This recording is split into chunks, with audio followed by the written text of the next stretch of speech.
Eh bien, bonjour, j'ai l'immense plaisir de vous accueillir dans cet hôtel Le Marois, magnifique hôtel Le Marois, juste à côté du Grand Palais, dans un quartier absolument prodigieux de Paris et fort de son histoire, notamment sur l'Art déco, pour écouter et échanger aujourd'hui avec deux personnalités de la fiscalité et du logement conjugué. Sylvain Grattalou, qui est président de l'UNPI, et puis Hugues Martin, avocat fiscaliste chez Fiducial Légal by Lamy. Le sujet est très important. Il s'agira aujourd'hui d'analyser les dispositions de la loi de finances 2024 dans son volet immobilier, mais je ne vous en dis pas plus et je passe de suite la parole à Sylvain Grattalou, président de l'UNPI.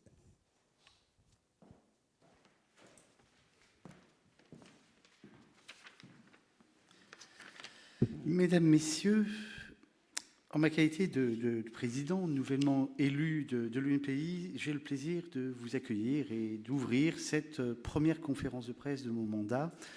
Première conférence de presse, mais qui va être probablement répétée les années prochaines, puisque nous voulons en faire un rendez-vous annuel. Alors, on va supposer que ce soit utile. Je vais vous rappeler en 2 mots ce qu'est l'UNPI, mais je crois que vous le saviez tous. En tout cas, c'est une fédération qui a pour vocation, depuis 130 ans cette année, de défendre la propriété immobilière sous toutes ses formes, dans toutes ses dimensions, d'informer et de conseiller tous les propriétaires qui se trouvent sur le territoire français. Nous avons à peu près aujourd'hui plus de 100 000 adhérents, ça représente plusieurs centaines de milliers de logements sur tout le territoire français, une centaine de chambres locales qui sont là pour relayer notre action.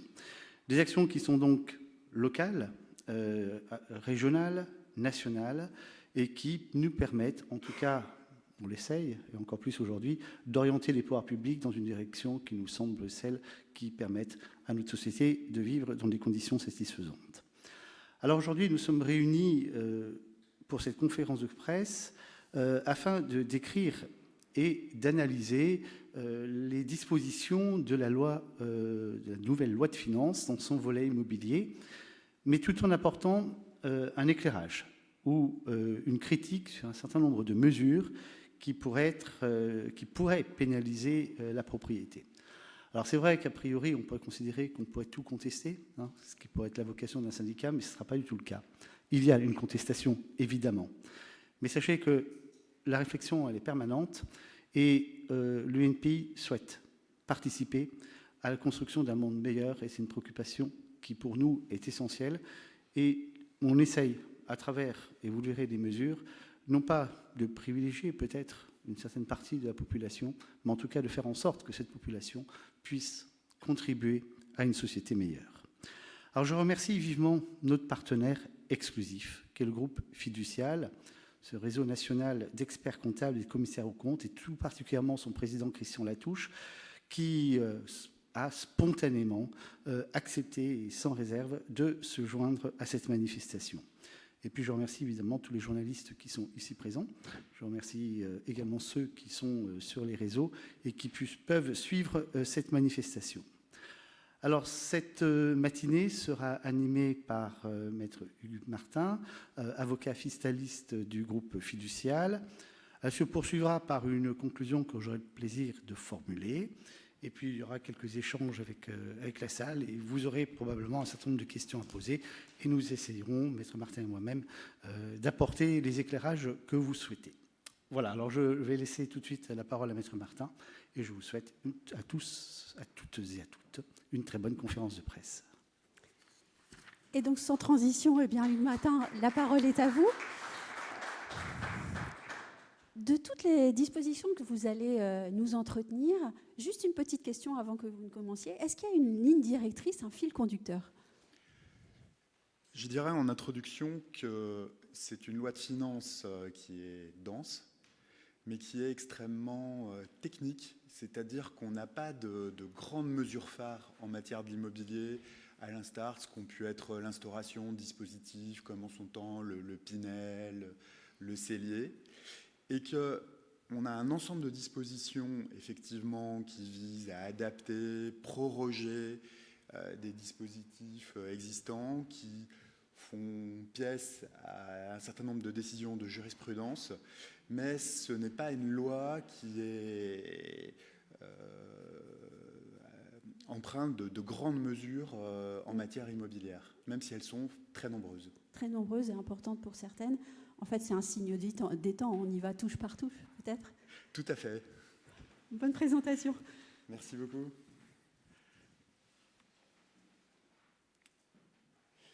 Donc, en introduction, effectivement, on a une loi de finances dont on a tous suivi le processus législatif d'adoption quelque peu chaotique, donc avec le fameux 49.3, les débats au Sénat. On le verra, un certain nombre de bugs législatifs liés à ce process d'adoption qui procède d'un contexte un petit peu plus général. Et comme je le disais, c'est une loi importante. Il y a très nombreuses mesures et notamment de nombreuses mesures qui touchent de prime abord le secteur immobilier.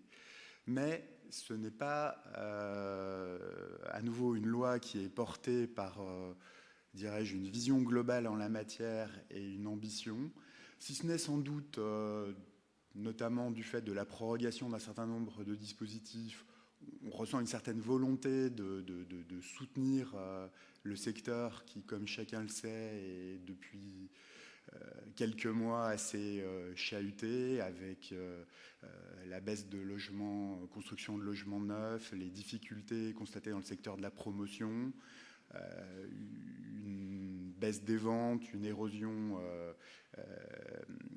des transactions que tous les professionnels de l'immobilier aujourd'hui ressentent.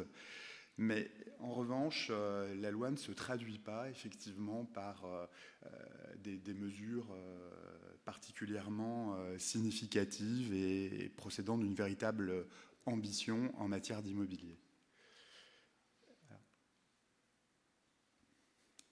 Donc, en premier lieu, point qui a fait couler beaucoup d'encre, c'est, du moins dans le milieu des fiscalistes, nous avons le recentrage du dispositif Dutreil. Donc le dispositif Dutreil en matière de succession, de donation, transmission à titre gratuit, c'est un mécanisme bien connu des personnes physiques souhaitant transmettre un patrimoine professionnel, donc soit dans le cadre de donation, soit dans le cadre de l'organisation d'une succession, et qui permet de bénéficier d'un abattement en base de 75% sur les biens éligibles faisant l'objet d'un pacte Dutreil, et le cas échéant d'une réduction complémentaire de 50% des droits de donation dans l'hypothèse d'une transmission par donation. Donc c'est un dispositif extrêmement optimisant sur le plan fiscal et une question de longue date était de savoir si des activités type la location de locaux meublés ou de locaux équipés pouvaient être éligibles à ce dispositif Dutreil, notamment si une société exerçant une activité de location meublée ou de locaux équipés pouvait rentrer dans le cadre de ce dispositif, l'administration ayant de longue date pris position à la matière et considérant que non. Elle a été désavouée au cours de l'année 2023, d'une part par la Cour de cassation, qui a considéré que la location de locaux équipés était bien une activité commerciale par nature et donc éligible au régime Dutreil, et d'autre part par le Conseil d'État, qui, dans un arrêt, a considéré également que ce type d'activité n'était pas exclu par nature du dispositif Dutreil, dans la mesure où une activité de locaux meublés ou équipés est bien commerciale par détermination au regard des articles 34 et 35 du Code général des impôts. Réponse du législateur, comme assez souvent dans l'hypothèse de jurisprudence qui lui sont défavorables et qui ne correspondent pas à la position de l'administration, avec un recentrage du dispositif où il est désormais expressément précisé que celui-ci vise les activités commerciales visées par les articles 34 et 35 du Code général des impôts, mais à l'exclusion de la gestion par une société ou par un particulier de son propre patrimoine mobilier ou immobilier. La conséquence en est, et ça, excusez-moi, la conséquence en est que, je suis désolé, on a un petit problème entre l'écran et le... donc la conséquence en est que effectivement les activités de location meublée ou de location de locaux équipés sont très clairement, au regard des débats parlementaires et de la modification législative, désormais légalement exclues du dispositif du TREI et de la faculté donc de transmettre les biens immobiliers qui en sont le support avec ces abattements extrêmement favorables.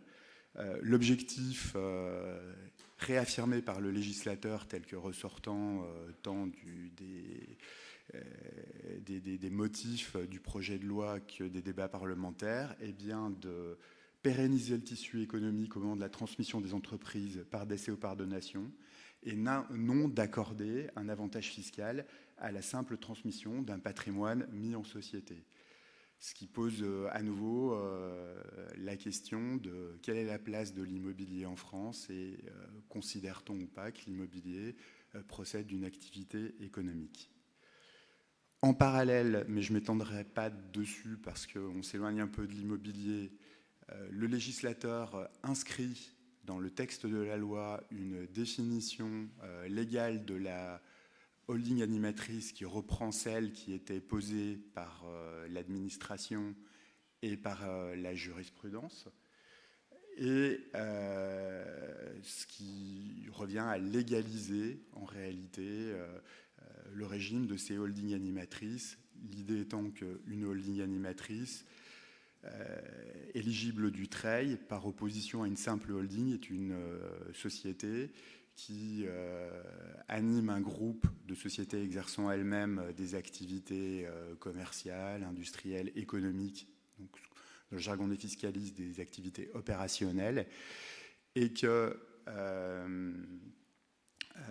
ces sociétés sont assimilées elles-mêmes à des sociétés commerciales et donc éligibles au régime du TREI. L'idée étant que la transmission des actions ou parts de ces sociétés procède bien de cette volonté de pérenniser le tissu économique et ne ressort pas de simple optimisation patrimoniale.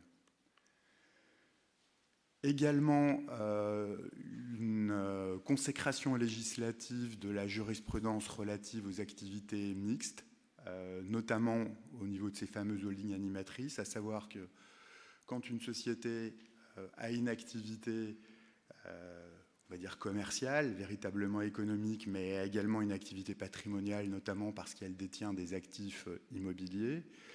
La question se pose, c'est si on doit considérer qu'elle revêt avant tout un caractère patrimonial et donc n'est pas éligible du TREI, ou au contraire un caractère commercial, industriel, donc économique, et éligible au du TREI. Le législateur consacre l'approche de la jurisprudence, à savoir que sera bien éligible au régime du TREI une société dont l'activité principale est une activité économique, sachant que le législateur prend bien garde de ne pas définir ce qu'on entend par activité principale, la jurisprudence et la doctrine administrative ayant pour leur part commenté de manière assez large cette notion. Deuxième mesure phare de cette loi en matière d'impôt sur la fortune immobilière, c'est la restriction du périmètre des dettes déductibles dans le cadre de l'évaluation de société pour les besoins de l'impôt sur la fortune immobilière, donc dit IFI. Aujourd'hui, comme vous le savez sans doute tous, du fait de la disparition de l'ISF et de sa substitution par l'impôt sur la fortune immobilière, la fortune en France est taxée dès lors qu'elle se rapporte à des actifs immobiliers, soit qui soient détenus directement par le contribuable, donc appartements, maisons, terres, locaux professionnels, soit qu'ils soient détenus par ce contribuable indirectement via des sociétés. Le principe étant que les parts ou actions de sociétés détenues par un contribuable sont taxables à l'IFI à proportion des actifs immobiliers détenus par ces sociétés. C'est ce qu'on appelle le coefficient immobilier des sociétés, avec toute une série d'exonérations liées à des immeubles qui peuvent être affectés à des activités économiques qui ne sont pas pris en compte pour l'assiette de l'IFI. L'idée qui procède à tout ça et qui a présidé à l'adoption de l'IFI, c'est que l'immobilier patrimonial doit être taxé, l'immobilier, entre guillemets, économique, c'est-à-dire affecté à des activités commerciales, industrielles, artisanales, libérales, a vocation à être exonéré parce qu'il procède, il est affecté à une activité économique. L'IFI est un impôt beaucoup plus complexe que l'ISF parce que, précisément, comme on a restreint le champ de la fortune imposable, les règles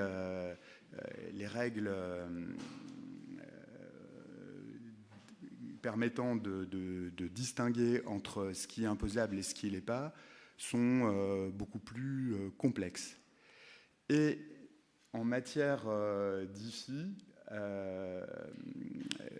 une grosse problématique est quelle dette peut-on prendre en compte?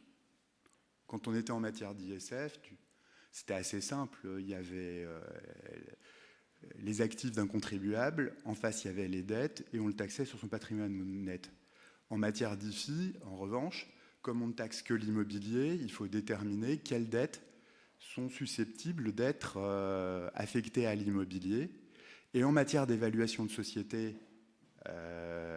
pour leur quote-part imposable à l'IFI, la même question se pose. C'est-à-dire, qu'est-ce qu'on doit prendre en compte comme dette de la société pour évaluer la société pour sa quote-part immobilière. Cette complexité a donné lieu à l'instauration de toute une série de mécanismes anti-abus institués par le législateur, de manière à éviter que des contribuables, pour optimiser leur assiette à l'IFI, affectent d'une certaine manière artificiellement des dettes à une société pour diminuer sa valeur imposable à l'IFI. Donc ces mécanismes anti-abus tels qu'existants jusqu'à la loi de finances pour 2024 sont synthétisés dans le tableau que vous voyez à l'écran, à savoir que on ne prend pas en compte pour l'évaluation de la valeur des parts d'une société pour les besoins de l'IFI les dettes contractées par un contribuable par une société pour l'acquisition d'un actif imposable à l'IFI auprès du redevable à lui-même, c'est-à-dire c'est une vente à soi-même. Le contribuable vend un actif immobilier, par exemple à une SCI, qui va s'endetter pour acheter cet actif immobilier. S'il n'y avait pas ce mécanisme anti-abus, en fait, ça voudrait dire que d'un actif immobilier qui, par exemple, vaut 1 million, 2 millions d'euros taxable à l'IFI, on se retrouve avec des parts de SCI qui ne valent rien, puisque j'ai, par exemple, l'actif qui vaut 2 millions d'euros, mais en face, j'ai 2 millions d'euros de dette. Donc le législateur dit, dans ce cas-là, vous ne pouvez pas prendre en compte la dette pour évaluer la société. Mécanisme également anti-abus, c'est les dettes contractées par la société auprès du redevable lui-même pour acheter un bien immobilier. C'est-à-dire que j'achète un bien immobilier via une SCI, je finance moi-même la SCI, par exemple, par des apports en compte courant. La valeur des parts de la SCI, à nouveau, elle est nulle, puisque, par exemple, j'ai acheté mon actif pour 2 millions d'euros, j'ai 2 millions d'euros de dette de compte courant en face. Le législateur dit, bien, vous ne pouvez pas déduire prendre en compte la valeur de votre compte courant pour évaluer les parts de la SCI, et votre actif et les parts de la SCI seront bien évaluées à 2 millions d'euros. Même chose pour les dettes contractées auprès d'un membre du groupe familial du redevable, et même chose pour les dettes contractées auprès d'une société ou d'un organisme contrôlé directement ou indirectement par le redevable ou un membre de son actif familial.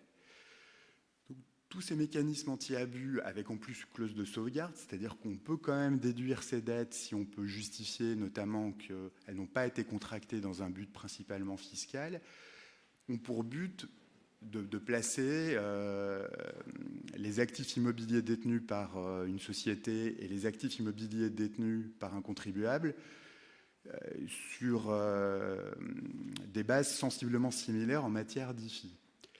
Cela étant, un certain nombre de stratégies ont été développées par la pratique depuis l'instauration de l'IFI en 2017, visant d'une certaine manière à diluer les actifs immobiliers au sein d'une société et diminuer les bases imposables de l'IFI en mélangeant au sein d'une même société des actifs immobiliers et des actifs non immobiliers et en finançant notamment ces actifs non immobiliers par de la dette, ce qui revenait en réalité à diminuer assez fortement la quote-part d'immobilier de la société et sa valeur à l'IFI. Donc le dispositif instauré par le législateur a précisément pour but de faire échec à ce type de montage en interdisant pour les besoins de l'évaluation des sociétés à l'IFI de prendre en compte les dettes qui ne se rapportent pas directement à l'acquisition d'actifs immobiliers taxables à l'IFI. En d'autres termes, l'idée est de rapprocher la situation d'actifs détenus par les sociétés de celle d'actifs directement par le contribuable et d'éviter des schémas d'optimisation liés à la détention d'actifs immobiliers via des sociétés, donc SCI, mais autres, SA, SAS, quelle que soit la forme de la société. Alors, ce dispositif législatif est susceptible potentiellement d'entraîner des effets de bord. On a constaté au moment de l'instauration de l'IFI que certains contribuables étaient plus taxés à l'IFI qu'ils n'étaient à l'origine à l'ISF. Et notamment ce dispositif, du fait de l'interdiction de la déduction des dettes, pourrait conduire à ce que des actions ou des parts de société puissent être évaluées à une valeur supérieure à leur valeur réelle. Donc une clause de sauvegarde a de ce fait été instaurée par le législateur qui dit que la valeur à l'IFI ne saurait être supérieure des actions ne saurait être supérieure à leur valeur vénale. Donc au maximum, je peux être taxé sur ce que vaut l'action. Et la valeur à l'IFI sur la base duquel le contribuable va être imposé ne saurait être supérieure à la valeur des actifs imposables diminuée des dettes y afférentes à proportion de la fraction du capital détenue par le redevable. Donc l'idée de tout ce dispositif, c'est de rapprocher à nouveau la situation du contribuable détenant directement des actifs immobiliers de celle du contribuable détenant des actifs immobiliers via des sociétés. Troisième mesure assez commentée de la loi de finances pour 2024, c'est le régime de TVA des locations para-hôtelières. Comme certains d'entre vous le savent peut-être,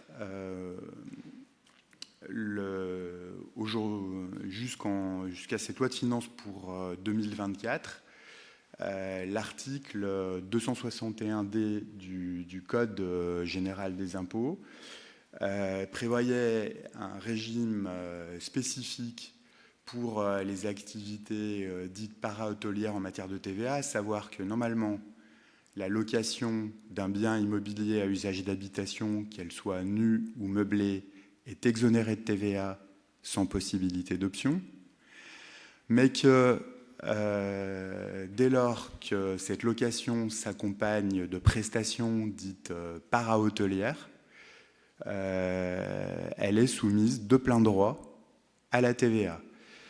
Ces prestations qui caractérisent la para-hôtellerie sont le petit déjeuner, le nettoyage régulier des locaux, la réception de la clientèle et la fourniture de linge de maison. Pour qu'un établissement puisse être assimilé à un hôtel, parce que c'est l'objectif de ce dispositif, de distinguer entre loueurs simplement de locaux et prestataires assimilables à des hôtels, il faut que 3 sur 4 de ces prestations au moins soient fournies dans des conditions similaires à celles que fournirait un établissement de nature hôtelière.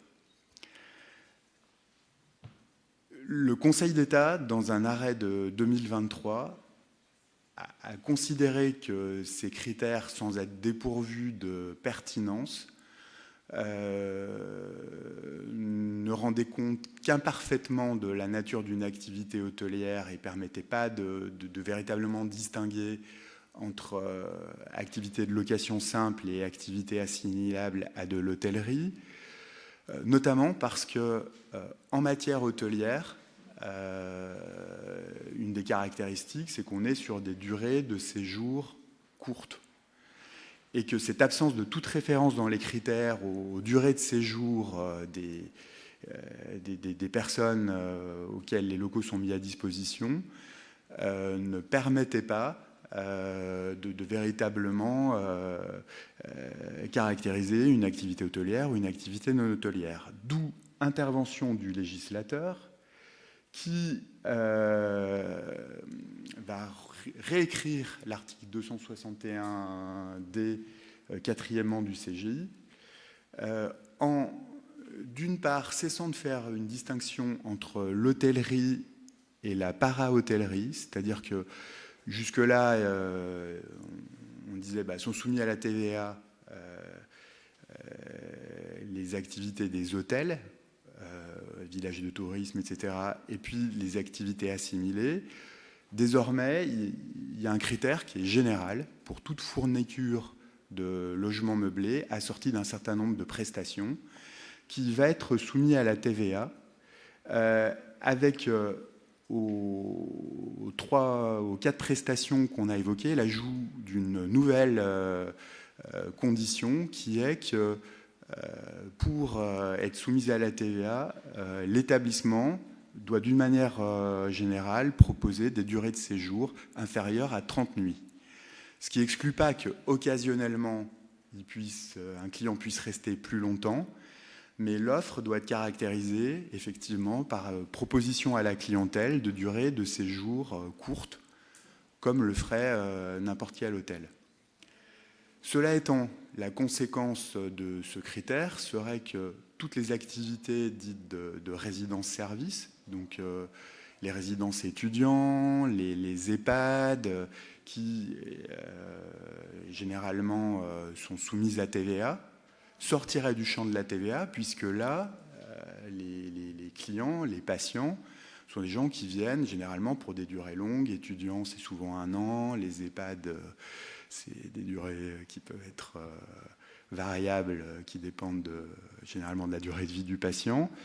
Et donc, du coup, un deuxième cas de soumission à la TVA est créé pour des établissements proposant cette fois des durées de séjour longues, donc de plus de 30 nuits, et proposant également des prestations, 3 des 4 prestations évoquées ci-dessus, donc petit déjeuner, blanchissage, nettoyage et accueil. Donc désormais, il y a 2 régimes bien distincts. C'est les activités hôtelières et assimilées avec les 4 conditions traditionnelles plus une condition de durée de séjour. Et puis, un deuxième cas de figure, c'est les établissements de résidence longue, type à nouveau résidence étudiant, EHPAD, etc., où là, seuls les 4 critères traditionnels demeurent d'actualité. Si l'activité est soumise à TVA, le taux intermédiaire de 10% s'applique d'une manière générale à toutes ces prestations, à l'instar du secteur de l'hôtellerie. Est également maintenu dans le cadre du nouveau dispositif l'assujettissement à la TVA de la location meublée ou nue du bien immobilier par un bailleur, propriétaire foncier, à un exploitant exerçant lui-même l'activité hôtelière ou para-hôtelière. Donc en d'autres termes, je peux être soumis à la TVA parce que j'exploite moi-même l'établissement, hôtelier ou para-hôtelier, parce que j'exploite moi-même une résidence-service, mais je suis également soumis à la TVA si je suis un propriétaire foncier louant par bail, généralement par bail commercial, à un exploitant exerçant lui-même l'activité de résidence-service ou d'hôtellerie ou de para-hôtellerie. L'idée étant que ce point est capital, puisque pour tous ces investisseurs qui généralement vont acheter des locaux ou faire construire eux-mêmes des locaux neufs avec de la TVA sur travaux ou de la TVA immobilière pour des montants très importants, le fait de louer en TVA est ce qui va me permettre de déduire la TVA que j'ai supportée sur mon acquisition ou la construction des locaux.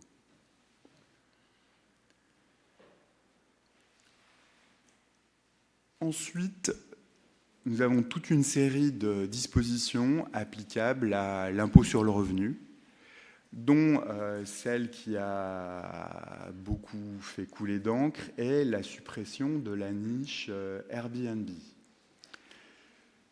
L'idée du gouvernement à l'origine était de restreindre les avantages fiscaux quelque peu jugés un peu dérogatoires et exorbitants accordés aux activités de Airbnb et de les ramener sous le même régime que la location meublée simple. Dans le cadre des navettes parlementaires, en fait, un amendement adopté contre l'avis du gouvernement par le Sénat a été repris dans le texte in fine soumis à l'Assemblée nationale dans le 49.3 et a été maintenu, lequel aboutit à quelque chose qui n'était pas souhaité par le gouvernement et qui revient dans l'esprit à aligner le régime des locations de meublés de tourisme, donc Airbnb notamment, sur celui du foncier nu, c'est-à-dire que pour bénéficier de ce qu'on appelle les régimes micros qui vous permettent de ne pas tenir une véritable comptabilité et de déclarer simplement des recettes et de bénéficier d'un abattement, eh bien, jusqu'à l'adoption de la loi, on avait un plafond très large qui était de 188 000 € et un abattement de 71%. La nouvelle loi limite le seuil d'application du régime micro pour ces activités à 15 000 € et l'abattement est ramené de 71% à 30%. Donc c'est entre guillemets un séisme législatif, sachant que le gouvernement a d'ores et déjà annoncé qu'il n'entendait pas que ce régime soit appliqué, qu'il allait très certainement le modifier, mais pour le moment, en l'état, le dispositif est appliqué et a été voté. Cela étant du fait de l'articulation des textes et notamment de la rédaction de l'article 150-01 du CGI, le dispositif traditionnel n'ayant pas été abrogé en tant que tel, il s'ensuivrait, selon une analyse qui a été faite par un certain nombre de praticiens des textes et qui est la nôtre aujourd'hui, que les locations de tourisme classées, bénéficiant donc d'un classement en tant que tel, en vertu des dispositions du Code de tourisme, échapperaient à ce nouveau dispositif. Donc du coup, on aurait deux régimes distincts.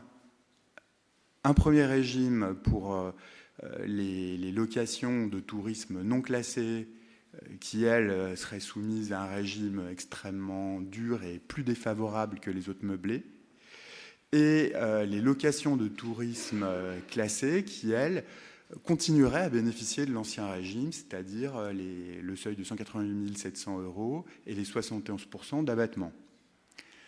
Alors, dans le cadre de l'abattement, de la modification de ces abattements et des régimes micros, a été instauré un régime dérogatoire dans les zones rurales, c'est-à-dire les zones non marquées par une tension foncière et difficulté de logement, où le législateur institue un abattement supplémentaire de 21% dans la limite de 15 000 € de recettes. Donc cet abattement supplémentaire est subordonné aux conditions suivantes. Meublés de tourisme classés ne sont pas situés dans des zones géographiques se caractérisant par un déséquilibre important entre l'offre et la demande de logement. Et le chiffre d'affaires hors taxe afférent à l'ensemble des activités de location de locaux meublés n'excède pas 15 000 €. Le législateur adapte du coup les limites d'application des régimes micros en cas d'activité mixte, c'est-à-dire je fais du meublé normal, je fais du meublé de tourisme, j'ai d'autres activités soumises à micro, comment j'apprécie ces seuils, donc il y a un article de coordination, sachant qu'à défaut de précision, tout ça s'applique normalement aux revenus 2023, c'est-à-dire aux revenus que les contribuables vont devoir déclarer en 2024. C'est ce qu'on appelle la petite rétroactivité fiscale. La loi de finances pour 2024 s'applique aux revenus 2023. Donc aujourd'hui, on est, on va dire, dans le flou parce que, d'une part, il y a des lois qui vont être... une loi qui doit être examinée assez prochainement à l'Assemblée et au Sénat relative à une modification substantielle de la fiscalité pour le propriétaire. Et puis d'autre part que le gouvernement a d'ores et déjà annoncé qu'il entendait rectifier le tir, mais comment ? Le gouvernement a annoncé que ce qui a été voté ne s'appliquerait pas, mais comment ? Est-ce que ça va être par voie de doctrine administrative, de choses publiées dans le BOFIP ? Aujourd'hui, on est dans le flou, sachant que ces dispositions, il serait assez urgent que le gouvernement prenne position, dans la mesure où ces dispositions, normalement, ont vocation à s'appliquer sur des revenus d'ores et déjà perçus par les contribuables au titre de l'année 2023.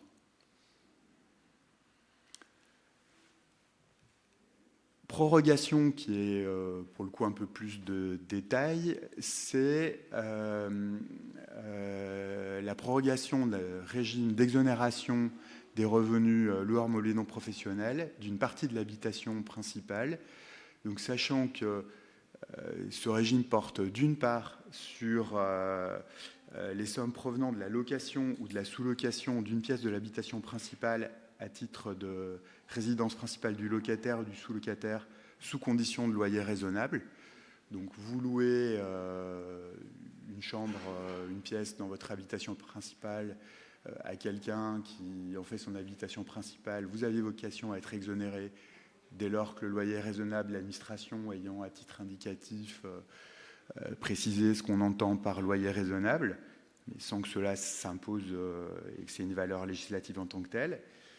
ainsi que des produits de la location habituelle d'une ou plusieurs pièces d'habitation principale à des personnes n'y élisant pas domicile, chambre d'hôte, lorsqu'ils n'excèdent pas 760 € par an. Donc c'est une exonération un peu limitée du fait de son seuil extrêmement bas. Autre prorogation et aménagement d'exonération, il s'agit des cessions destinées au logement social. Donc c'est une exonération un peu de niche, mais qui, quand on se place dedans, est extrêmement intéressante, puisque un contribuable vendant un immeuble destiné au logement social ou intermédiaire peut bénéficier d'une exonération totale de la plus-value immobilière de cession, la mesure étant bien évidemment destinée à inciter les cessions destinées au logement social ou intermédiaire. Donc un certain nombre d'aménagements techniques, outre la prorogation, sont apportés en matière notamment de conditions d'engagement, où le régime est conditionné au fait que l'acquéreur prenne l'engagement d'affecter l'acquisition à la construction, l'édification de logements sociaux. On exige de lui des engagements un petit peu plus précis et on adapte également les modalités d'exonération, sachant que à partir du moment, là où ce point est un peu important, à partir du moment où l'acquéreur a pris cet engagement, si pour une raison ou une autre il est défaillant, c'est du coup l'acquéreur qui sera pénalisé par le biais d'une amende fiscale et non le vendeur qui ne verra pas son régime d'exonération rétroactivement remis en cause, ce qui est une mesure de sécurisation, bien évidemment juridique indispensable pour ce type de régime, puisque le vendeur, par essence, n'a plus la main sur ce que va faire l'acquéreur postérieurement à l'acquisition. Point important, c'est que la règle selon laquelle l'exonération reste totale pour les organismes de logements sociaux et assimilés lorsque le prorata dépasse 80% n'est pas modifiée. Donc, dès lors que le programme comprend plus de 80% de logements sociaux, l'exonération est totale. Sachant que si on est en dessous de 80% de logements sociaux, l'exonération n'est acquise qu'au prorata de logements sociaux ou intermédiaires, compris dans le programme de construction. Prorogation et extension également de l'abattement dit loi Elan. Donc c'est un abattement exceptionnel de 70% sur la plus-value immobilière qui peut être porté à 85% dans certains cas sur un certain nombre d'opérations de démolition-construction dans un certain nombre d'opérations dites, on va dire, d'aménagement global. Donc à nouveau, c'est un régime particulièrement intéressant pour le contribuable qui voit sa plus-value immobilière diminuer, imposable très fortement dans le cadre de ces opérations. Donc le régime est prorogé jusqu'au 31 décembre 2025 et il est également étendu, s'agissant notamment des zones éligibles et des opérations éligibles. Donc notamment, il est étendu aux opérations menées dans des zones dites tendues, c'est-à-dire avec des équilibres entre l'offre de logement et la demande. Il y a également des modifications qui sont apportées au taux de l'abattement, sur le régime, sur la possibilité de réaliser des acquisitions successives en exonération plus-value dans le cadre de ce type d'opération, et il y a une adaptation des modalités d'application. Point également notable, c'est l'aménagement et la prorogation du dispositif de Normandie ancien, qui était lui-même une extension du dispositif Pinel en matière de logement ancien. Donc ce régime permet aux contribuables de bénéficier d'une réduction d'impôt sur le revenu au titre de l'acquisition de logements anciens faisant ou ayant fait l'objet de travaux d'amélioration ou de transformation représentant au moins 25% du total de l'opération. Donc, objectif très clair affiché par le législateur, accorder un avantage fiscal à des investisseurs réhabilitant de l'ancien au moyen de travaux substantiels représentant 25% du budget global de l'opération. Donc le dispositif est prorogé jusqu'au 31 décembre 2026 et reste soumis à des conditions similaires, l'engagement du contribuable de mettre le logement en location à loyer intermédiaire sous condition de ressources des locataires pour une durée qui peut être variable en fonction de l'avantage fiscal escompté. Le champ d'application, c'est toujours les logements situés dans des communes dont le besoin de réhabilitation de l'habitat en centre-ville est particulièrement marqué, relevant du programme Action Cœur de Ville ou ayant conclu une convention d'opération de revitalisation de territoire prévue au Code de la construction et de l'habitation. La loi corrige également une incohérence qui est que dans le cadre du Denormandie ancien, il est prévu que la baisse des taux programmés dans le cadre du Pinel n'était pas applicable et que les taux historiques de 18% ou 12% de la réduction d'impôt étaient maintenus jusqu'à l'issue du dispositif. Du fait de la rédaction de loi de finances antérieure, cette baisse des taux était garantie aux contribuables personnes physiques investissant directement, mais pas à ceux investissant via l'intermédiaire de SCPI. Donc le législateur corrige cette erreur technique en homogénéisant le régime des SCPI et celui des investisseurs personnes physiques.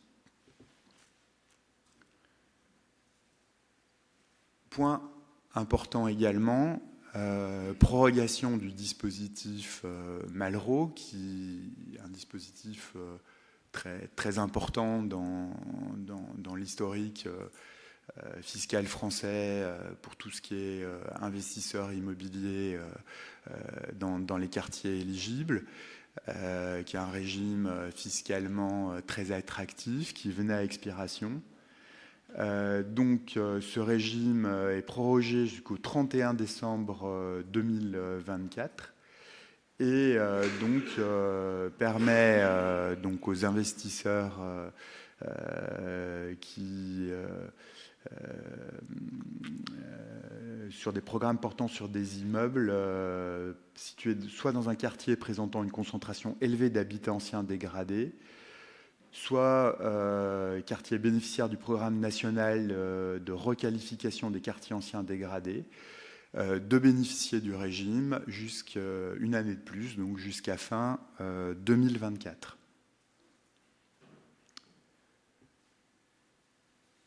Mesure pour le coup extrêmement technique, mais qui convient de relever, c'est la définition légale de travaux de rénovation éligibles au crédit d'impôt pour investissement en Corse, qui vise principalement en matière immobilière le secteur de l'hôtellerie et des établissements de santé. Donc cette définition a pour origine un amendement parlementaire d'un parlementaire s'étant inquiété de la position quelque peu restrictive selon lui de l'administration sur les travaux et opérations éligibles et souhaitant du coup que cette définition soit légalisée de manière à sécuriser les contribuables. Donc, sont désormais éligibles au crédit d'impôt les travaux de modification ou de remise en état du gros œuvre, les travaux d'aménagement interne et les travaux d'amélioration qui leur sont indissociables, ainsi que les travaux de mise aux normes qui conditionnent la poursuite de l'activité et sont immobilisés. Sachant que ce crédit d'impôt est applicable en matière d'impôt sur le revenu, pour les exploitants personnes physiques ou au travers de sociétés translucides, mais également en matière d'impôts sur les sociétés.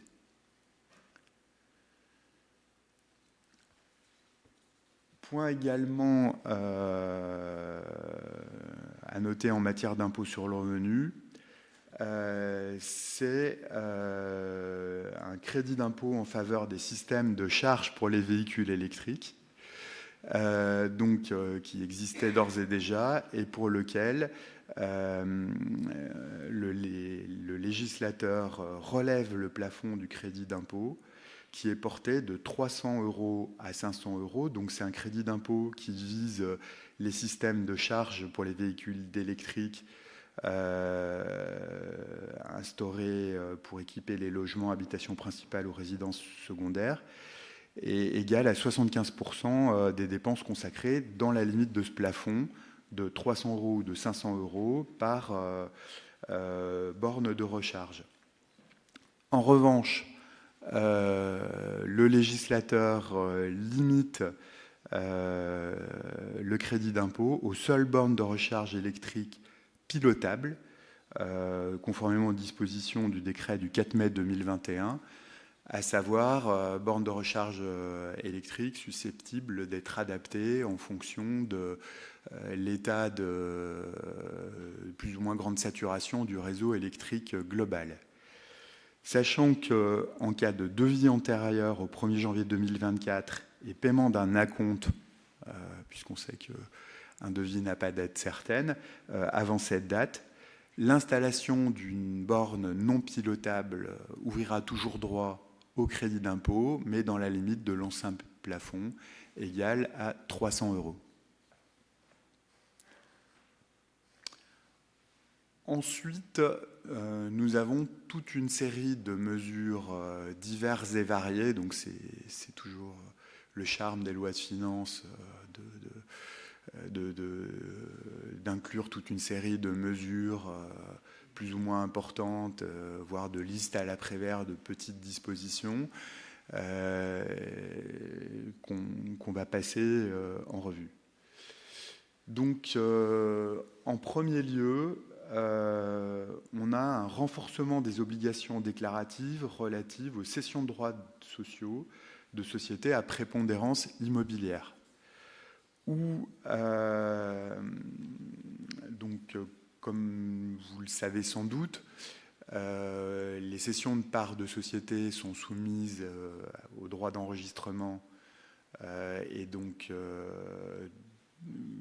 qui peuvent être très faibles, 0,1% pour les actions, mais qui peuvent être plus importants pour, par exemple, les parts de sociétés type SARL et qui sont de 5%, donc c'est un montant assez substantiel, dès lors qu'une société est dite à prépondérance immobilière, c'est-à-dire, quelle que soit sa forme, plus de la moitié de son actif est constitué en valeur vénale de biens immobiliers ou de droits immobiliers.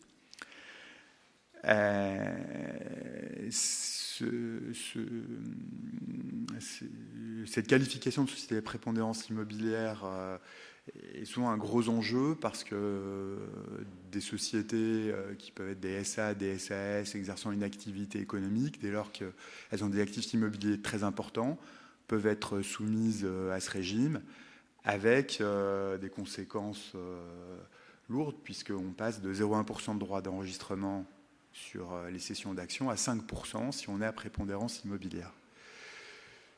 L'administration, pour des raisons souvent principalement liées à des considérations de fiscalité internationale, souhaite dans le cadre de ces cessions disposer de plus d'informations sur la nature des titres cédés. Et désormais, les déclarations déposées dans le cadre de règlement des droits d'enregistrement devront expressément indiquer si la société à prépondérance immobilière est une société immobilière de copropriété, si les participations cédées confèrent au cessionnaire direct ou indirect le droit à la jouissance d'immeubles ou de fractions d'immeubles, et si le cessionnaire a acquitté ou s'engage à acquitter des dettes contractées auprès du cédant par cette personne morale, en précisant, le cas échéant, leur montant. Le but assez clair pour l'administration est au travers d'informations, d'avoir plus d'informations sur la cession et donc pouvoir exercer un contrôle plus pertinent qu'elle peut le faire aujourd'hui, notamment en matière de fiscalité internationale. On a également, donc, dans ces mesures diverses, une prorogation du régime de faveur applicable aux plus-values de cession de locaux professionnels transformés en logements en matière d'impôt sur les sociétés. Donc, ce régime qui permet donc, aux sociétés soumises à l'impôt sur les sociétés de bénéficier d'un taux plus favorable que le taux de droit commun, à savoir 19% au lieu de 25%, ce qui n'est pas forcément énorme, mais malgré tout significatif, et qui l'était plus à l'époque où l'impôt sur les sociétés était à 33,1%. Donc vise les opérations de cession en vue de transformation d'immeubles de bureaux ou à usage industriel en locaux de logement ou du moins à usage principal de logement. Et ce régime s'applique tant aux cessions d'immeubles en tant que telles qu'aux terrains à bâtir, dès lors qu'ils sont situés dans des zones où existe un déséquilibre particulièrement important entre l'offre et la demande de logement. À nouveau, condition qui doit d'application du régime, c'est l'engagement du cessionnaire à transformer les biens en locaux à usage d'habitation ou mixtes, c'est-à-dire principalement affectés à l'usage d'habitation, donc à au moins 75%, dans un délai de 4 ans. Et à nouveau, à partir du moment où le cessionnaire prend cet engagement, c'est lui qui encourt la responsabilité de respecter cette transformation et peut se voir appliquer une amende fiscale s'il ne respecte pas cet engagement, sans remise en cause du régime de faveur pour le cédant.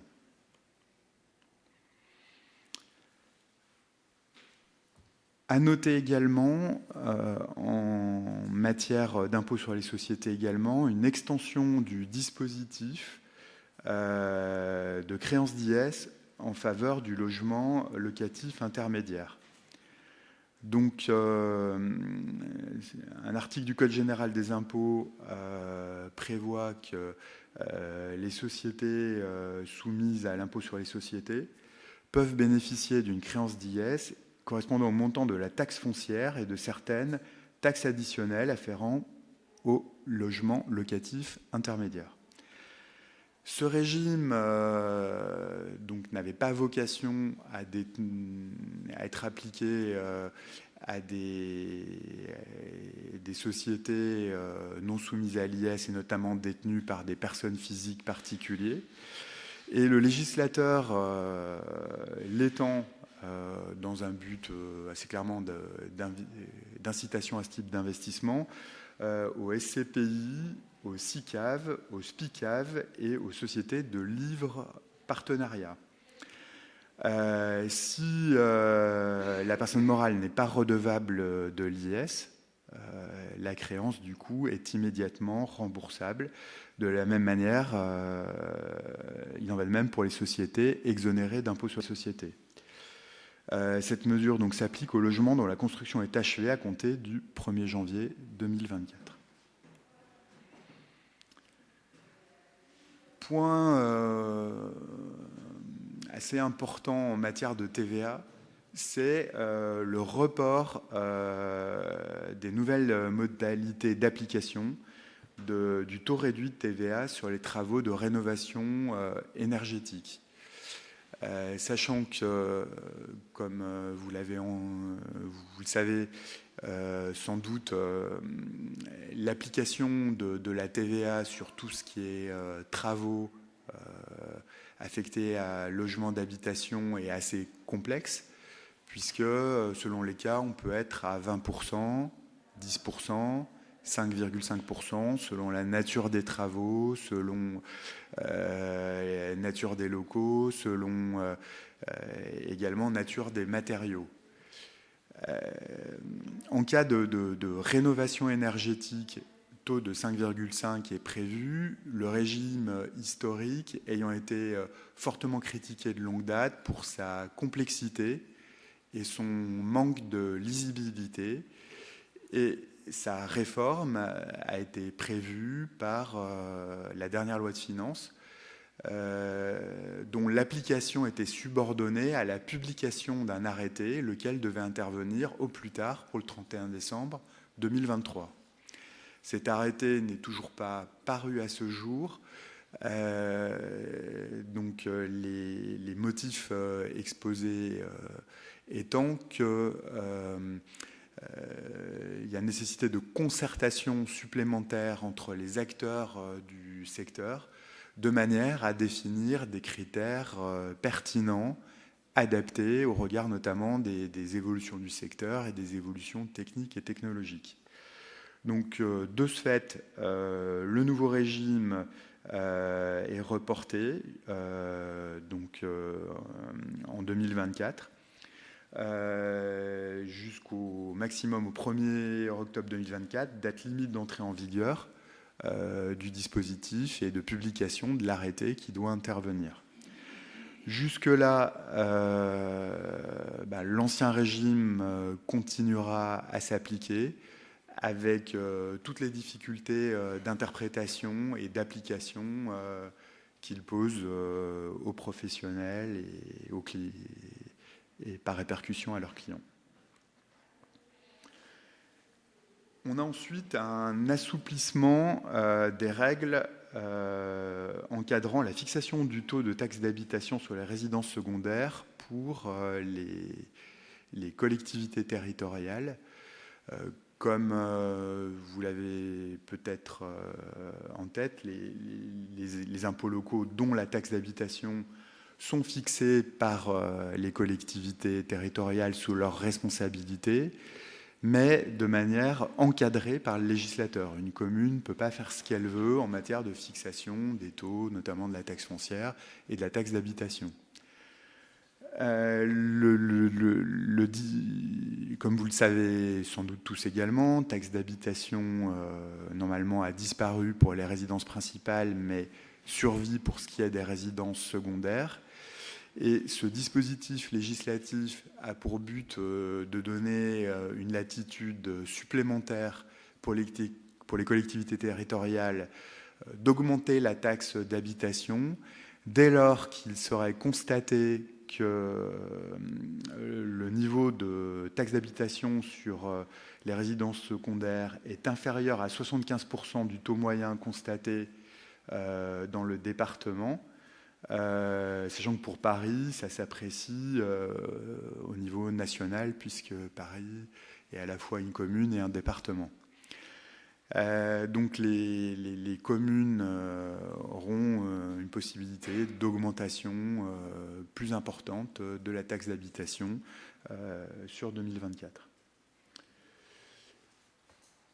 Ensuite, on a toute une série de prorogations, d'actualisations et de mesures diverses en matière immobilière. Donc, en premier lieu, on a une prorogation jusqu'au 31 décembre 2026 d'un crédit d'impôt pour dépenses de travaux de protection contre les risques technologiques qui est prévu à l'article 200 quater grand A 1 bis du CGI. On a création d'un nouveau dispositif de prêt à taux zéro, ouvrant droit à crédit d'impôt pour les banques qui le distribuent. Donc, je vous rappelle là-dessus que prêt à taux zéro est certes octroyé par les banques aux particuliers, mais en réalité financé par l'État au moyen d'un crédit d'impôt qui est octroyé par l'État aux banques et qui vise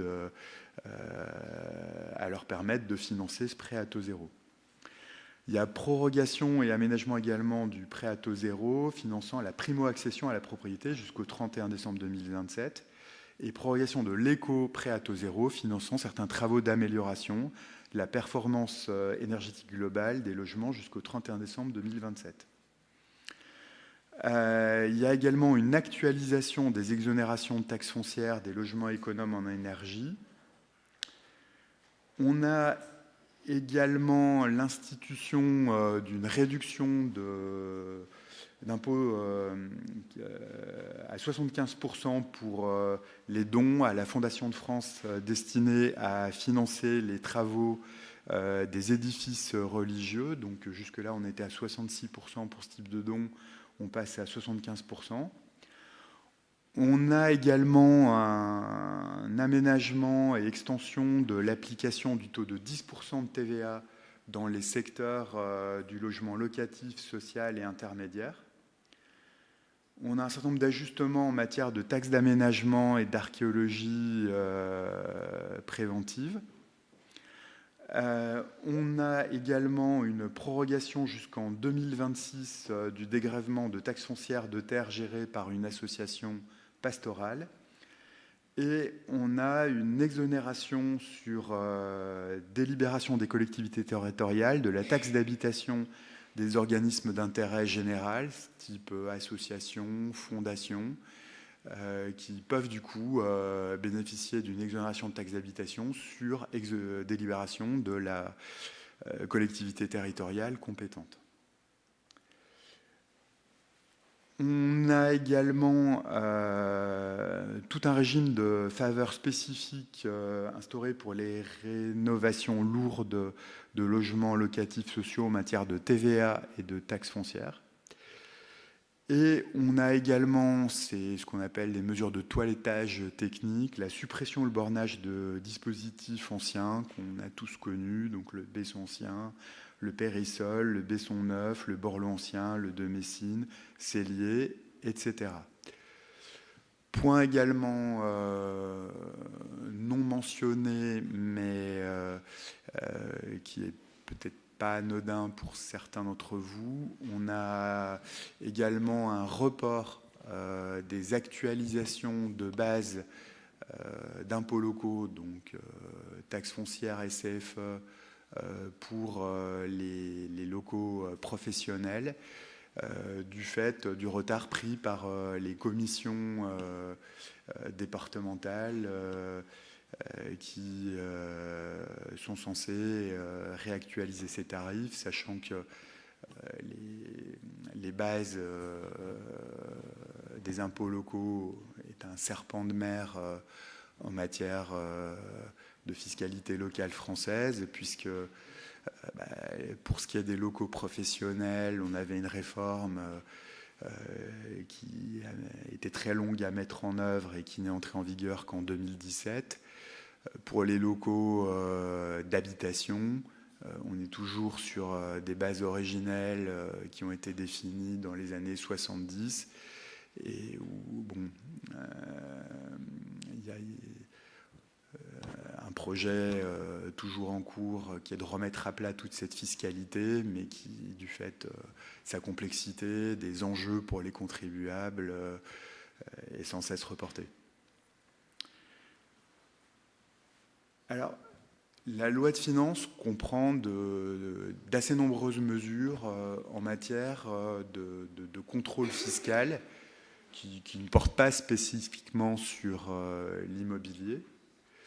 Mais je fais état quand même d'une qui peut impacter un certain nombre de contribuables détenteurs d'un patrimoine immobilier, qui est qu'en cas de fraude fiscale aggravée, donc qui est sanctionnée pénalement, donc en cas de poursuite devant le tribunal correctionnel, et afin de renforcer l'exemplarité de la sanction pénale, le panel de sanctions complémentaires pouvant être prononcées par le juge pénal est complété d'une peine complémentaire de privation temporaire du droit au bénéfice de réduction et crédit d'impôt en matière d'impôt sur le revenu et d'IFI. Donc un contribuable condamné pour fraude fiscale aggravée, indépendamment des sanctions pénales classiques qui peuvent être prononcées à son encontre, peut être privé pour une période déterminée de tout droit à des crédits d'impôt, type tous ceux qu'on a évoqués, de Normandie, Pinel, Cellier, Malraux, etc. Je vous remercie pour votre attention et je vais laisser la parole à nouveau à Sandrine. Eh bien, merci maître de votre intervention. Sylvain Grattalou, président de l'UNPI, et certains de ses administrateurs ont mené une réflexion sur la fiscalité. Sylvain, c'est à vous. Vous allez nous présenter vos propositions.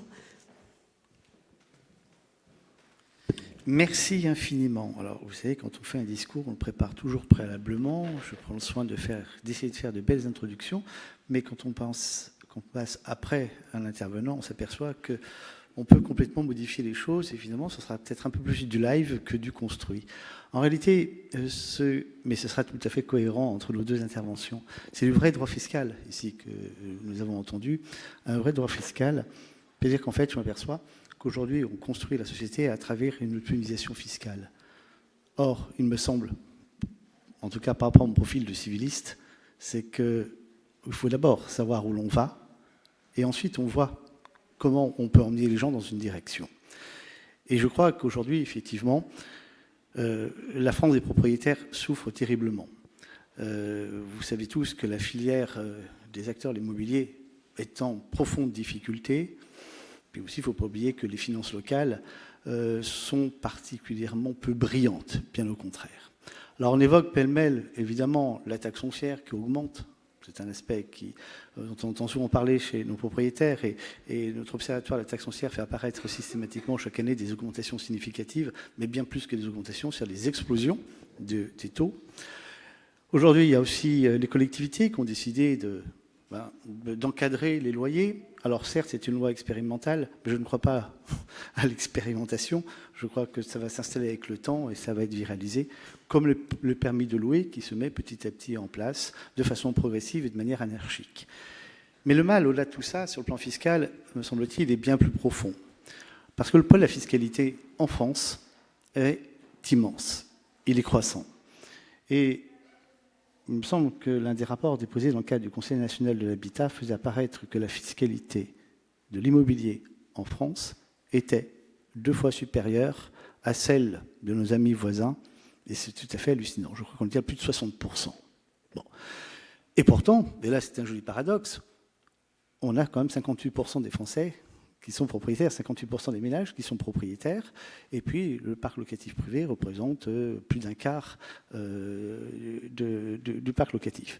Donc on a à la fois des Français concernés et en même temps un poids fiscal qui est absolument hallucinant. Et tout ça repose, ou en tout cas s'inscrit dans la perception qu'en ont les Français, les propriétaires français, sur une profonde inégalité devant l'impôt et parallèlement une absence de politique de l'habitat. Et ça, cette situation qui est bien connue et qui n'est pas nouvelle, continue à s'aggraver avec le temps, finalement aboutit, et c'est peut-être, on peut aujourd'hui oser le dire, c'est que la situation des propriétaires commence à se précariser, se fragiliser. Alors c'est assez paradoxal parce que la propriété, a priori, en tout cas dans notre histoire, donne une certaine aisance et une stabilité, c'est-à-dire on peut être rassuré. Aujourd'hui, ce n'est pas du tout le cas, c'est qu'il y a une précarisation des situations. Et ce constat est d'autant plus incompréhensible que finalement la propriété est un actif aux vertus et aux pouvoirs sociaux, environnementaux et citoyens qui sont incontestables. La propriété est un outil pour notre société. Et cet outil est non seulement un outil pour la société, mais c'est aussi ce que tout Français rêve d'avoir. On parle d'une France de propriétaires il y a quelques années, et en tout cas depuis 2 siècles on en parle. Mais aujourd'hui, est-ce qu'on est une France de propriétaires et est-ce qu'on a envie d'avoir des propriétaires français ou est-ce que les Français ont envie d'être propriétaires? Et j'ai entendu des mots là par Maître Martin qui sont très intéressants. Complexité, urgence, incohérence, erreur. Et tout ça concernant l'immobilier et la propriété, ça laisse songeur, ça ne donne pas forcément envie de devenir propriétaire. Donc finalement, il y a un déplacement des investissements vers de l'actif qui ne serait pas immobilier. Alors, il y a un autre phénomène aussi qu'il faut signaler, c'est que les Français, en tout cas d'une certaine génération, ont véritablement cru à la pierre et ont beaucoup investi. Je ne suis pas certain aujourd'hui que les jeunes générations s'inscrivent dans ce schéma-là. Et c'est vrai que quand on parle de Bitcoin d'un côté qui permet de s'enrichir, puis acheter un appartement et s'endetter sur 20 ans, qu'est-ce qui est le plus excitant et qu'est-ce qui donne le plus envie? C'est pas sûr que ce soit l'immobilier. Et je ne suis pas pour autant certain que ce soit les Bitcoins qui permettent de construire une société, mais la propriété. Alors, évidemment, tout ce que je vous dis là, c'est assez classique. On l'entend souvent, on le lit tout le temps sur les réseaux. Et au-delà de le constater, de rouspéter, de contester, toutes ces mesures, toutes ces propositions de loi qui se multiplient, en réalité, peut-être, et là, c'est le rôle de l'UNPI, c'est de faire des propositions. Ces propositions qui ne sont pas celles qui consistent à être dans une volonté de laisser aux propriétaires cet univers de privilèges, parce qu'on n'en est plus du tout là. C'est fini ce siècle-là. Mais au contraire, de dire mais la propriété est véritablement un outil au service du logement. C'est par la propriété, propriétaire occupant ou propriétaire bailleur, que l'on pourra faire en sorte que tous les Français, quels qu'ils soient logés et que ce ne soit plus une charge qui soit finalement à l'État. Alors il y a 6 propositions qu'on pourrait proposer et qui s'inscrivent dans finalement 2 axes, que celui d'une justice sociale et d'une équité fiscale. On n'en est plus là. Et c'est ce vers quoi on devrait tendre, me semble-t-il. Alors la première des mesures que l'on pourrait, que je propose et que je ne crois pas qu'on puisse la contester, c'est l'égalité de traitement dans la fiscalité des revenus. On demande à ce que soit maintenue de façon effective une égalité de traitement dans la fiscalité des revenus avec l'instauration d'un taux unique pour les revenus fonciers, comme une flat tax qu'on peut connaître par ailleurs. Et puis que soient instaurés des abattements fiscaux forfaitaires et uniques, quel que soit le régime de la location. Aujourd'hui, on a plein de modèles. Et on a parlé du Airbnb et on saute sur le Airbnb comme s'il fallait diaboliser ce modèle ou tel autre modèle. On a besoin de tous ces systèmes. Parce que notre France est une France qui a besoin de loger les gens selon des configurations différentes, avec des problématiques territoriales qui sont totalement différentes. Donc tous ces modèles sont utiles. Mais ces modèles, il faut les choisir, non pas parce qu'ils offrent une fiscalité plus attractive, parce qu'ils sont nécessaires à un instant T ou sur un territoire pour pouvoir loger les Français. Dès l'instant où on a un modèle unique, la fiscalité ou l'optimisation fiscale ne sera pas ce qui va motiver. Et on pourra choisir entre ces différents modèles, mais à condition, évidemment, de rendre plus attractif le logement de longue durée, ce qui n'est pas le cas. La deuxième mesure, qui est toujours dans cette idée d'équité fiscale, serait de remplacer l'IFI par un impôt sur le capital. Il n'y a pas plus injuste que l'IFI dans le fond. Alors, demander à faire disparaître l'IFI et qu'il n'y ait pas un autre impôt, ça, il ne faut pas rêver, hein, je crois qu'on n'en est plus là, mais en tout cas, peut-être faire en sorte que, et c'est l'UNPI peut demander que l'on remplace l'IFI par un impôt sur le capital, dont l'assiette serait étendue à toutes les classes d'actifs, dès l'instant où ces dernières seraient improductives. En fait, l'idée serait d'agrandir l'assiette, mais de diminuer le taux. Mais pour tout le monde, y compris pour les œuvres d'art, pour les yachts, etc., qui, eux, ne participent pas à la vie sociale. La troisième mesure serait, je l'ai déjà évoqué à d'autres occasions, ce serait un partage équitable de la taxe foncière entre le bailleur et le locataire. Alors, je sais que ce n'est pas très tendance de dire ça. Mais vous savez, en 2019, quand on a supprimé la taxe d'habitation, l'UNPI ne s'est pas réjoui spontanément en disant « chouette, il n'y a plus de taxe d'habitation ». Il n'y a plus de taxe parce qu'il ne faut pas se leurrer. Quand il y a la disparition d'une taxe, ou bien elle est remplacée par autre chose, ou bien on augmente une autre taxe déjà existante. C'est ce qui est arrivé, c'est-à-dire l'explosion de la taxe foncière. Il n'empêche que la taxe foncière, ici, elle est certes une source essentielle de revenus pour les collectivités. Et je ne peux pas, effectivement, quand on est à la charge ou responsable d'une collectivité, il faut comprendre, effectivement, qu'il faut que le budget doit être équilibré, il faut qu'il y ait des ressources, on les cherche là où il y en a. Pourtant, il faut que ça reste juste. Il faut que ça reste juste, et je crois qu'on pourrait envisager un partage équitable de la taxe foncière entre le bailleur et le locataire, en tenant compte d'un certain nombre de paramètres, qui peut être le niveau de loyer appliqué, qui peut être la rénovation énergétique, la durée de l'engagement aussi, de durée. Je crois que ce sont des leviers, des critères qui, en les combinant ensemble, permettraient d'encourager le propriétaire à investir, d'encourager le propriétaire à louer, tout en permettant au locataire de ne pas avoir son pouvoir d'achat une nouvelle fois se dégrader, mais de s'inscrire avec justice dans notre société. La quatrième des mesures serait ça c'est pas nouveau, la création du statut du bailleur privé, d'un statut du bailleur privé. Alors cela a déjà été évoqué depuis longtemps par un certain nombre de fédérations et d'organismes.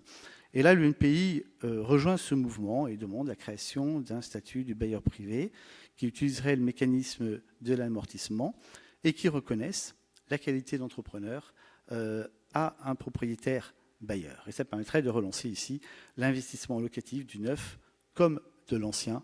Et on n'irait plus dans ces fameuses lois de défiscalisation, ces niches diverses et variées qui aujourd'hui, on le voit, créent une complexité et créent de vraies injustices et surtout ne permettent pas d'aller là où on doit aller, c'est-à-dire offrir un logement à tous les Français. La 5e mesure, je dis qu'il y en avait 6, donc on arrive bientôt à la fin, serait l'établissement d'un statut pour les dirigeants de foncières intermédiaires. Il ne faut pas oublier que ce sont des professionnels de l'aménagement des territoires. Et là, on pourrait et on devrait avoir un statut idoine pour ces dirigeants de foncières intermédiaires parce que ces entrepreneurs sont véritablement ancrés dans les régions. Et ils peuvent participer aux obligations, notamment de la ZAN. Ils peuvent participer à des opérations spécifiques qui n'intéressent pas les grands opérateurs.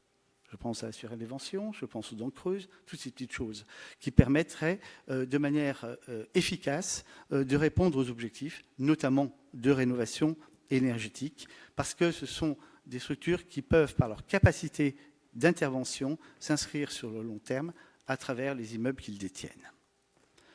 Enfin, la 6e et dernière mesure, ça serait la suppression ou la diminution des droits d'enregistrement pour les primo-accédants. C'est un vrai obstacle pour un primo-accédant, c'est-à-dire celui qui va, donc les jeunes générations, qui vont s'inscrire sur du long terme, et c'est eux qui sont, l'avenir de notre société, et qui contribuent à pouvoir être logés. Et je crois que la suppression des droits d'enregistrement ou la diminution permettrait effectivement de résoudre une difficulté dans un marché difficile où les conditions d'emprunt sont relativement pénalisantes. Alors, ces 6 mesures, c'est sûr qu'elles peuvent être un petit peu audacieuses. Mais je ne suis pas certain qu'aujourd'hui, on ne puisse pas arrêter de légiférer dans l'urgence, d'avoir une prolifération législative et empiler chaque jour des mécanismes divers et variés. Et l'exposé qui a été fait sur la loi de finances montre bien cette complexité, ce maquis dans lequel on est, mais qui révèle tout simplement, probablement, une absence de sens. L'urgence est pour moi l'absence de sens, de valeur. Et aujourd'hui, on arrive à un moment donné où notre société n'arrive plus à déterminer ce que sera la propriété demain, ce que sera le logement demain. Et ces mesures, au contraire, elles sont là pour permettre de donner du sens à notre société et une direction. Voilà le sens de mes propos. J'espère qu'à un moment donné, le législateur arrêtera de légiférer provisoirement, mais prendra le temps de réfléchir en se disant que la propriété et les propriétaires sont des outils précieux pour notre société et pour tous nos Français. Je vous remercie.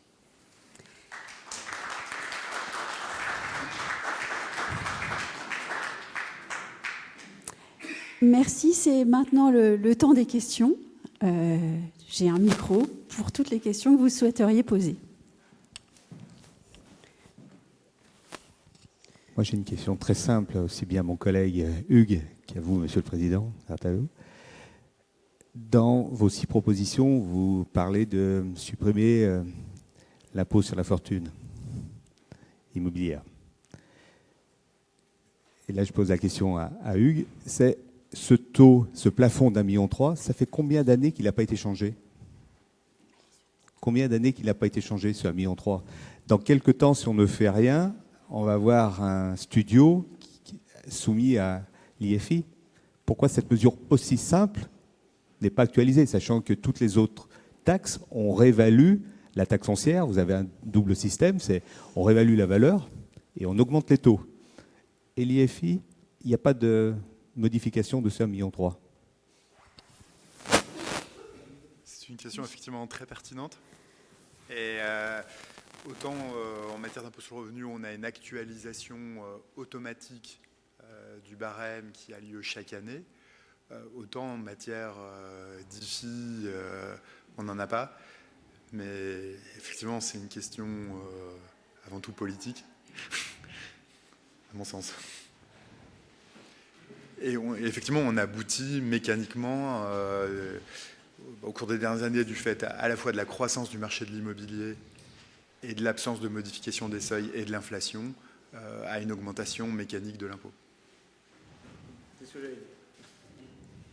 Alors la question, c'est de se dire mécanique jusque où et jusque quand? Tout à fait. C'est à nouveau, c'est là on sort de la technique fiscale pour rentrer dans le politique et les finances publiques, mais il serait cohérent effectivement que le barème fasse l'objet d'une actualisation. Parce que dans notre histoire, justement, on a vu des périodes où il y avait des systèmes qui s'amplifiaient jusqu'à un moment où c'était devenu intolérable, au fond. Est-ce qu'on est à ce moment-là de l'intolérable? C'est toujours une question subjective et tout dépend du contribuable et de la nature de son patrimoine. C'est-à-dire que quelqu'un qui est au seuil de l'IFI, qui est juste au-dessus des 1,3 million, reste dans des niveaux d'imposition qui peuvent être supportables. Dès que le patrimoine immobilier augmente, vous rentrez dans des taux plus élevés, la taxation devient effectivement extrêmement importante et aboutit assez régulièrement d'ailleurs à des comportements exclusivement liés à la contrainte de l'IFI et à la volonté de limiter cette charge d'IFI, mais qui sont anti-économiques. Oui, anti-économiques et contraires finalement à l'objectif qui était poursuivi au départ. Tout à fait. Y a-t-il d'autres questions ?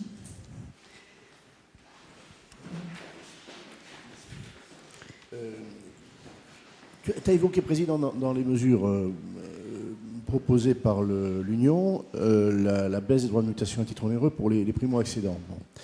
Plus largement, cet impôt pour l'ensemble de ceux qui achètent de l'immobilier, quelle que soit la destination, leur situation, accédants, investisseurs, cet impôt est confiscatoire, il est sans doute une cause de viscosité du marché, même si on l'a connu très actif malgré ça, mais parce que les taux d'intérêt étaient bas, etc. On revoit aujourd'hui, en situation d'endettement plus classique et sans doute de façon durable, on voit cet impôt de l'ordre de 8,5% pour les biens existants, réduit dans le neuf, on le voit très pénalisant. Alors, il y a eu des propositions récentes institutionnelles consistant à transformer cet impôt sur le flux en un impôt sur le stock. Et ça m'a évoqué ce qu'avait proposé il y a 2 ou 3 ans Robin Rivaton, économiste, qui avait fait couler de l'encre et de la salive. Moi, j'avais été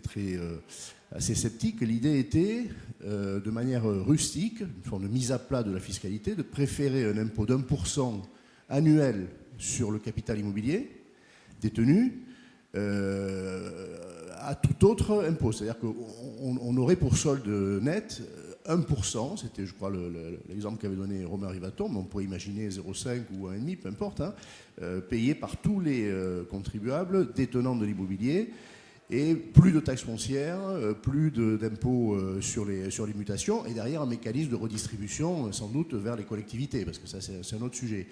Mais cette idée d'un impôt rustique, unique sur le stock, qui annulerait tous les impôts sur le flux, comment tu y réagis ? Tous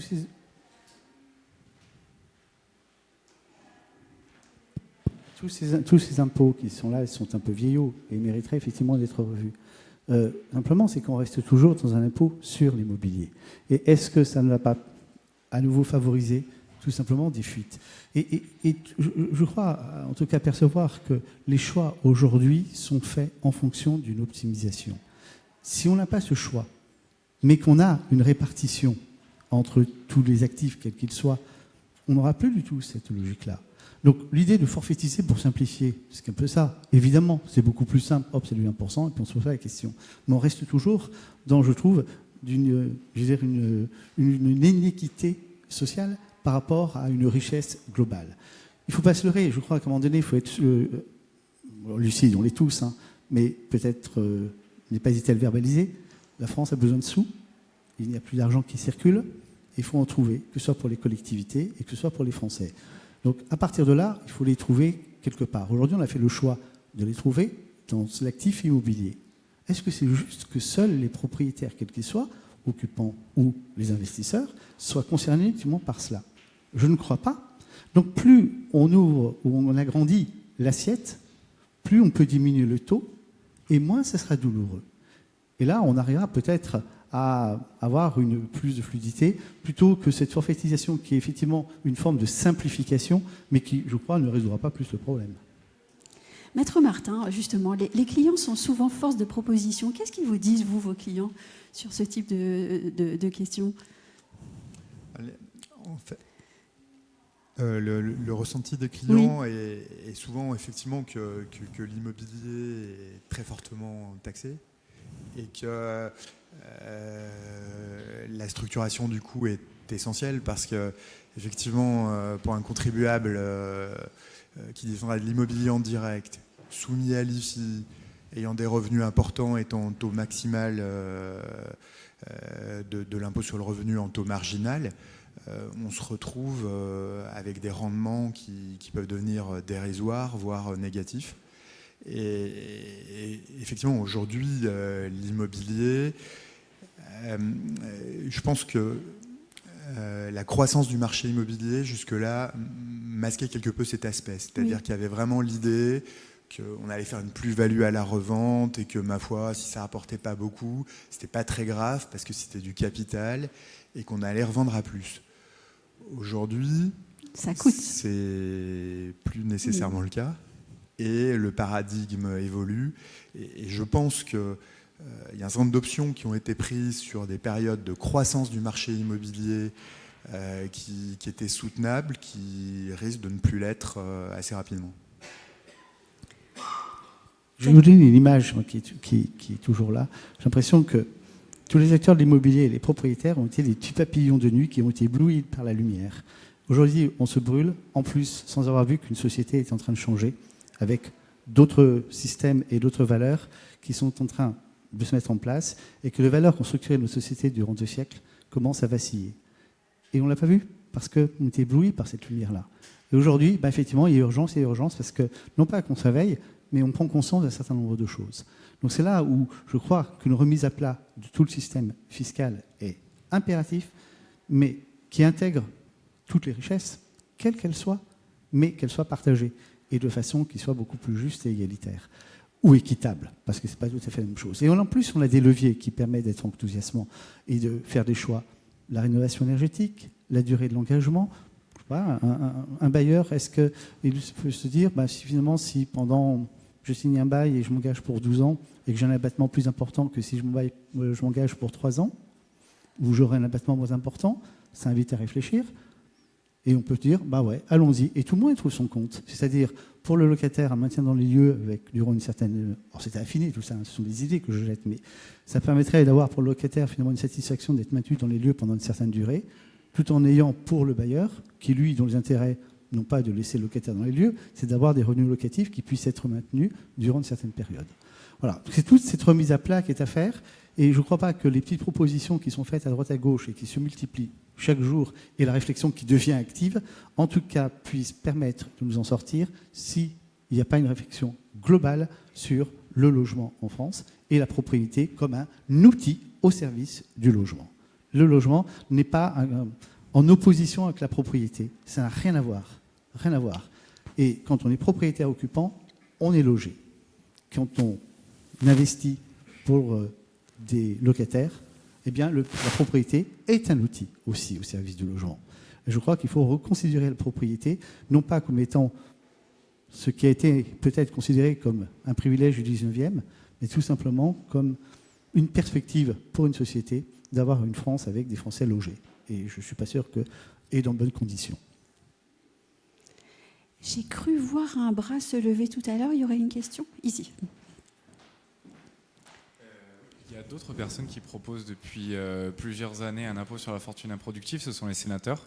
Du coup, je voulais savoir si vous aviez un rapport justement avec cet amendement qui est déposé, il me semble, à chaque PLF, et si vous soutenez leur version du dispositif, du coup, si, dans le cas où c'est pas vous. Puis avec la belle erreur qui avait été faite il n'y a pas très longtemps, je crois, par le Sénat. Mais dans une situation où on a une société qui souffre dans tous ses compartiments, quels qu'ils soient, alors nous on est concernés par la propriété et le logement, mais on serait dans le monde médical, on aurait exactement la même chose. Dans le monde de l'enseignement, c'est exactement la même chose. C'est-à-dire que tous ces éléments-là posent difficulté. Je crois que tous ces secteurs doivent apporter quelque chose. Quand c'est improductif, est-ce que là, il n'y a pas lieu de dire, attendez, vous n'apportez pas grand-chose à la société. Donc peut-être qu'on va vous demander d'apporter autrement. Vous savez, les petites parts fiscales, finalement, quand on se marie, quand on a des enfants, etc., il y a une fiscalité qui est intéressante. Mais pourquoi ? Parce qu'on contribue à ce que la société puisse bien se porter. Quand on est seul, je ne veux pas dire qu'on ne sert à rien, mais en tout cas, on est moins productif sur de long terme. Donc ça répond à votre question, c'est qu'effectivement, peut-être s'intéresser davantage à tous ces biens improductifs. Henri Musicado. Deux questions, oui, pour le même prix. Toujours sur l'IFI. Alors, pardon, parce que c'est encore du bricolage, c'est pas une remise à plat, mais je cherche, comme d'autres, tous les moyens de faire échapper, parce que c'est immérité, les contribuables à cette IFI, ciblé immobilier. Ça peut être par rehaussement du plafond, effectivement, actualisation, c'est une façon de faire sortir de l'IFI des gens qui entrent injustement par seule valorisation du patrimoine. Il y a la question aussi de la transition énergétique. Est-ce qu'il n'y a pas une voie en disant qu'un propriétaire qui est assujetti à l'IFI, voire un gros propriétaire, je m'adresse aussi à Bruno Brosset, Foncière de France, mais ne pourrait pas être exonéré pour tout ou partie dès lors que sur son patrimoine, voire sur son très gros patrimoine, mais même sur 2-3 logements, il va vite se retrouver à l'IFI s'il est dans des marchés tendus, il les rénove, il fait cet effort-là, à ce compte-là, soit un fort abattement sur l'IFI, soit une exonération d'IFI. Est-ce qu'il n'y a pas quelque chose à creuser en raccrochant à ce grand chantier d'intérêt national aujourd'hui, quoi ? Et bien sûr que si, Henri. Les mesures qui sont proposées ici, elles s'inscrivent dans quelque chose qui est sur du plus long terme et une remise à plat du système. Mais aujourd'hui, comment agir sur les filles ? C'est la proposition effectivement de relever, c'est une bonne idée, et de sortir de l'assiette de l'IFI le bien qu'on a envie de rénover et le laisser à l'extérieur le temps d'un éventuel amortissement, etc., et de le remettre après, bien sûr. Mais on est toujours dans le même système. Donc on va rajouter une nouvelle exception à la liste des exceptions ou des aménagements qui ont été évoqués par Maître Martin. Là, je crois qu'il faut arriver à un moment donné, aller voir loin, loin, loin, plus loin en tout cas. Sinon, on s'en sortira pas. Sinon, on s'en sortira pas.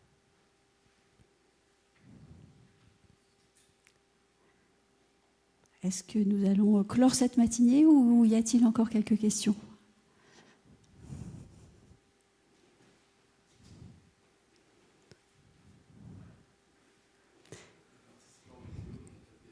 Non. Non. Apparemment, tout a été très clair. Elles arriveront plus tard, une fois qu'on aura maturé tous ces exposés de Maître Martin.